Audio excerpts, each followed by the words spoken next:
سبحان اللہ والحمد للہ ولا الہ الا اللہ سبحان اللہ والحمد للہ ولا الہ الا اللہ۔ سورہ نساء آیت 114-115 لا خیر فی کثیر من نجواہم الا من امر بصدقۃ او معروف او اصلاح بین الناس ومن يفعل ذلك ابتغاء مرضات الله فسوف نؤتيه أجرا عظيما ومن يشاقق الرسول من بعد ما تبين له الهدى ويتبع غير سبيل المؤمنين نوله ما تولى ونصله جهنم وساءت مصيرا۔ کچھ اچھے نہیں ان کے اکثر مشورے، مگر جو کوئی کہے صدقہ کرنے کو یا نیک کام کو یا صلح کرانے کو لوگوں میں، اور جو کوئی یہ کام کرے اللہ کی خوشی کے لیے تو ہم اس کو دیں گے بڑا ثواب، اور جو کوئی مخالفت کرے رسول کی جبکہ کھل چکی اس پر سیدھی راہ اور چلے سب مسلمانوں کے رستے کے خلاف تو ہم حوالہ کریں گے اس کو وہی طرف جو اس نے اختیار کی اور ڈالیں گے ہم اس کو دوزخ میں، اور وہ بہت بری جگہ ہے۔ باہمی مشوروں اور مجلسوں کے آداب، یہ آیت بتلا رہی ہے لوگوں کے باہمی مشورے اور تدبیریں جو آخرت کی فکر اور انجام پر غور کرنے سے آزاد ہو کر محض چند روزہ دنیاوی اور وقتی منافع کے لیے ہوا کرتے ہیں، ان مشوروں میں کوئی خیر نہیں ہے۔ آگے ارشاد الا من امر بالصدقۃ او معروف او اصلاح بین الناس، یعنی ان مشوروں اور سرگوشیوں میں اگر خیر کی کوئی چیز ہو سکتی ہے تو وہ یہ ہے کہ ایک دوسرے کو صدقہ خیرات کی ترغیب دے یا نیکی کے کام کا حکم کرے یا آپس میں صلح کرانے کا مشورہ کریں۔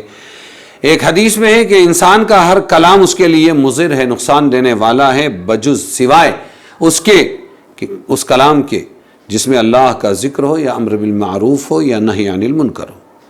معروف کس کو کہتے ہیں؟ ہر وہ کام جو شریعت میں اچھا سمجھا جائے اس کو معروف کہتے ہیں، ہر وہ کام جو برا سمجھا جائے اس کو منکر کہتے ہیں۔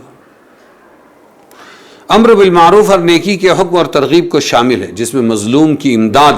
کرنا، حاجت مندوں کو قرض دینا، گم شدہ کو راستہ بتلانا وغیرہ سب نیک کام داخل ہے۔ اور اصلاح بین الناس یہ بھی اچھا کام ہے،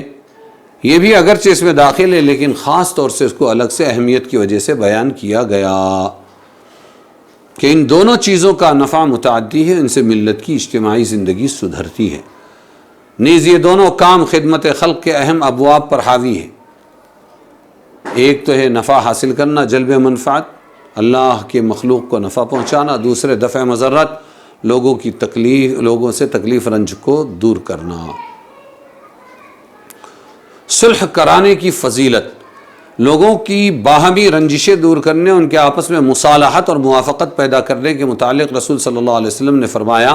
کیا میں تم کو ایسا کام نہ بتاؤں جس کا درجہ روزے، نماز، صدقہ سب سے افضل ہے؟ صحابہ نے عرض کیا ضرور بتائیے۔ آپ صلی اللہ علیہ وسلم نے فرمایا وہ کام اصلاح ذات البین ہے، یعنی دونوں اصلاح ہے،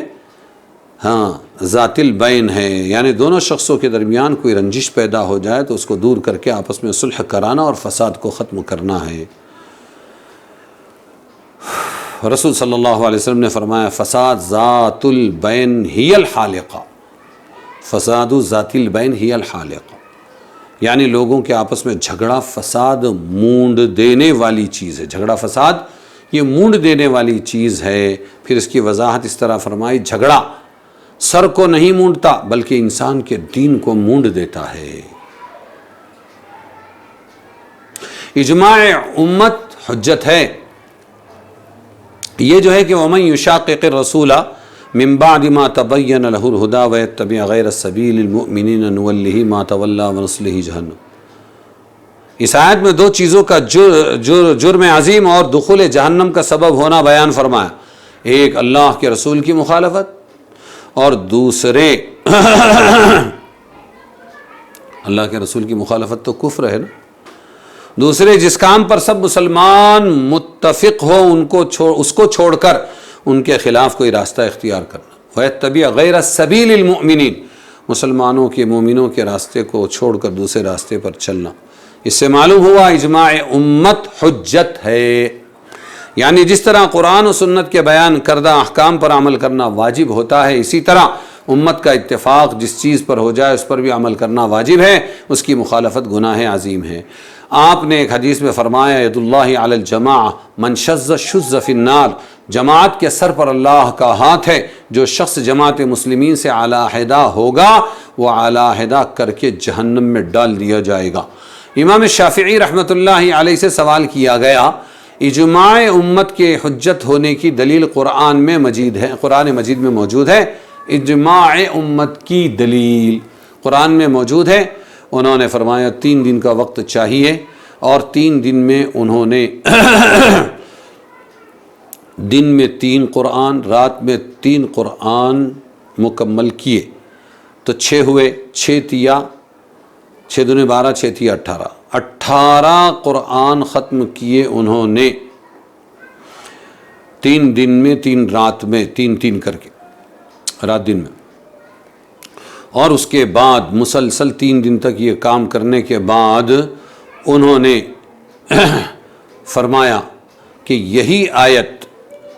میرے ذہن میں آئی ہے، وَمَن يُشَاقِقِ الرَّسُولَ مِن بَعْدِ مَا تَبَيَّنَ لَهُ الْهُدَىٰ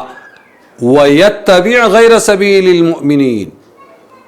اور وہ اتباع کرے مسلمانوں کے، مومنوں کے راستے کے علاوہ۔ اجماع امت کے لیے یہ آیت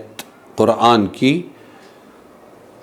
دلیل ہے، یہ میرے ذہن میں آیا، اور اس کو علماء کے سامنے بیان کیا، اور سب نے اقرار کیا کہ اجماع کی حجیت پر یہ دلیل کافی ہے قرآن سے، بس۔